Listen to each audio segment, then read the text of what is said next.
Estimados estudiantes, muy buen día. Por medio de este video les voy a explicar lo correspondiente a la semana 3, que es el tema de la revolución científica, que se estudia de las páginas 52 a 57 de nuestra guía electrónica. Recuerda de no usar la impresa. Entonces la guía electrónica es esta. Aquí está la página 52 y empieza lo que es la revolución científica y su influencia en la aparición de las ciencias sociales modernas. Dice que la revolución científica consistió en una profunda transformación en la forma en que la humanidad se entendía a sí misma, a la naturaleza y al universo. Antes de la revolución científica, la religión y la filosofía eran las que explicaban al ser humano y al mundo circundante. Según la Iglesia, toda la verdad y el conocimiento estaban en la Biblia. ¿Qué dice aquí? Que antes de la revolución científica, toda la explicación del mundo era religiosa.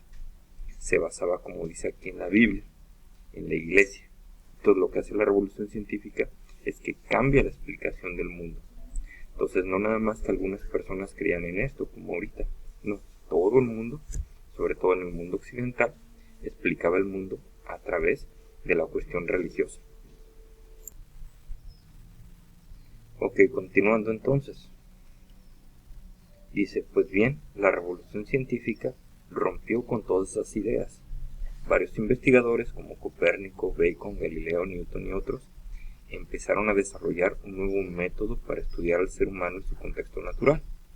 Ese método se convirtió en el método científico que es el que se utiliza actualmente.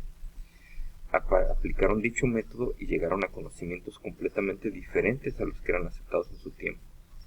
Es decir, que antes de la revolución científica, toda la explicación era religiosa. A partir de la revolución científica, la explicación empezó a ser de ese tipo, científica, gracias a personas como Copérnico, Bacon, Galileo, Newton. Como dice en resumen, la revolución científica consistió en pasar del dominio del conocimiento religioso y filosófico al conocimiento científico.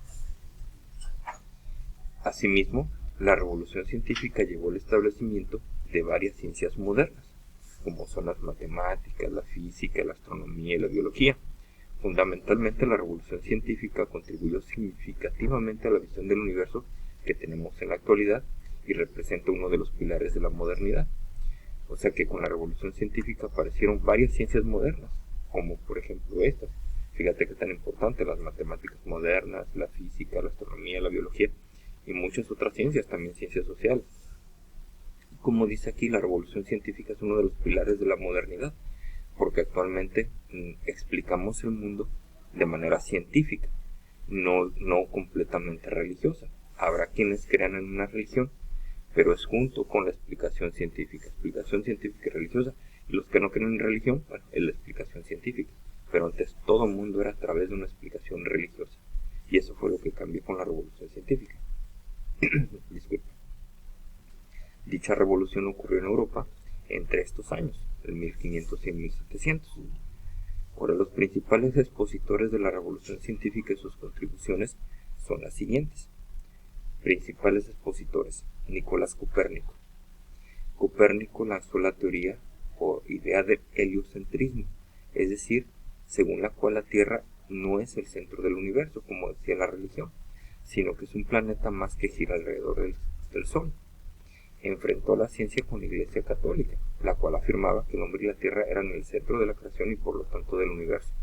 Entonces él es uno de los que inician la revolución científica al afirmar a través de la observación que la Tierra no era el centro del universo, ni siquiera del sistema solar, que en aquel tiempo no entendían eso del universo y el sistema solar, pero creían que la Tierra y el hombre era el centro de todo por ser una creación divina. Él plantea lo que sabemos ahorita, que el centro del sistema solar es el Sol y los planetas giran alrededor. Entonces ahorita eso nos parece algo muy sencillo, pero en aquel tiempo pues fue una idea revolucionaria lanzada por Copérnico. Ok, Sir Francis Bacon. La ciencia moderna se inició propiamente con Bacon. La principal obra de este es el Novum Organum, donde creó un nuevo método científico basado en la observación y la experimentación. Francis Bacon marcó un cambio muy importante en la ciencia al establecer varias de las características del método científico de investigación que se usa en la actualidad. Entonces no había un método, porque todo era basado en la religión. Y quien no creía lo que decía la religión, pues lo mataba. Ya sabes que los quemaban vivos. Entonces ellos empiezan a romper con eso. Y el que establece el método, uno de los principales y de los precursores, es precisamente Bacon, que a través de esta obra basa ese método en la observación y la experimentación, que es el método que se sigue utilizando en las ciencias hasta la modernidad. Siguiente personaje de la revolución científica, Galileo Galilei. Fíjense, Galileo Galilei ha sido llamado el padre de la astronomía moderna, el padre de la física moderna, el padre de la ciencia y el padre de la ciencia moderna. Es decir, que revolucionó el estudio del mundo natural con su riguroso método experimental. Si se fijan, son gente que empezó a pensar como lo hacemos todos ahorita. Entonces él empezó a estudiar el mundo a través de la experimentación. Por eso sientan las bases de la ciencia. Me supongo que ya viste varios de estos puntos cuando viste tu curso de metodología de investigación. Y último principal contribuidor, Isaac Newton. Newton enseñaba que la teoría científica debe ir acompañado de una experimentación rigurosa. O sea, a diferencia del conocimiento filosófico que nada más afirma pero no comprueba, o del religioso que no tampoco comprueba y está basado en la fe, en Newton dice que todo se debía experimentar y comprobar. Dice, esto se convertiría en la piedra angular de la ciencia moderna. Ahorita cualquier cosa que dice la ciencia la tiene que demostrar, la tiene que comprobar a través de la experimentación. Y sacó varias reglas, que estas reglas tú ya las debes de haber leído. Recuerda que este es un video resumen del tema, pero se supone que tú ya leíste todo esto. Y aquí están unas imágenes, ¿no? Para que los vayas ubicando: Copérnico, Galilei, Bacon y Newton. Perdón. Otros expositores de la revolución científica y sus contribuciones. Y aquí hay otros no tan importantes como estos, pero también interesantes.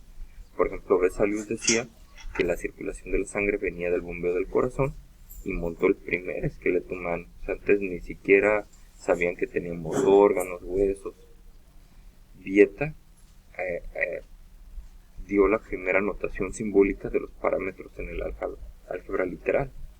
Gilbert sentó las bases del magnetismo y de la electricidad. Bragg hizo observaciones de los planetas. Kepler postuló algunas leyes del movimiento planetario. Harvey demostró que la sangre circula. Descartes también ayudó a establecer el método científico. Y este hombre construyó poderosos microscopios y por lo tanto se le considera precursor de la microbiología. Entonces, si te fijas, fue toda una revolución porque intervinieron varias personas, no nada más a estos principales, sino que también muchos otros hicieron contribuciones para romper con la explicación religiosa del mundo y sustituirla por una científica. La ciencia también se institucionalizó, es decir, que en esta revolución se crearon las primeras instituciones científicas importantes, tales como los laboratorios. Como había que experimentar, pues se crean laboratorios. También se crean academias, que eran comunidades científicas en las que había una biblioteca, un museo, una imprenta, instrumentos científicos, jardines, laboratorios, lo que dio inicio a una nueva era en la ciencia. Entonces, si te fijas, fue todo un esfuerzo por impulsar la ciencia, y no crean que la iglesia lo aceptó muy bien. Por ejemplo, a Galileo lo persiguieron, lo torturaron, estuvieron a punto de matarlo. Entonces no fue fácil hacer el cambio. Y consecuencias de la revolución científica. La revolución científica llevó a la instauración de la ciencia moderna y decayó el principio de autoridad que ejercía la iglesia a través de las escrituras y los textos. Esos criterios fueron reemplazados por otro nuevo criterio de verdad, es decir, las teorías, las hipótesis, la observación de la realidad. La filosofía y la ciencia se fueron diferenciando y distanciando hasta convertirse en disciplinas diferentes. Ya no es igual filosofía que ciencia. Es decir, que con la revolución científica comenzó la ciencia moderna, la cual es uno de los pilares de nuestro mundo contemporáneo. Todos los avances que tenemos, los celulares, las laptops, todo. Relojes, ropa, autos, ciudades, todo viene de la revolución científica y sus contribuciones. Y pues con eso terminamos el tema. Pues espero que te haya quedado claro, y todo esto fue la revolución científica. Bueno, pues seguimos en comunicación. Cuídate mucho. Gracias.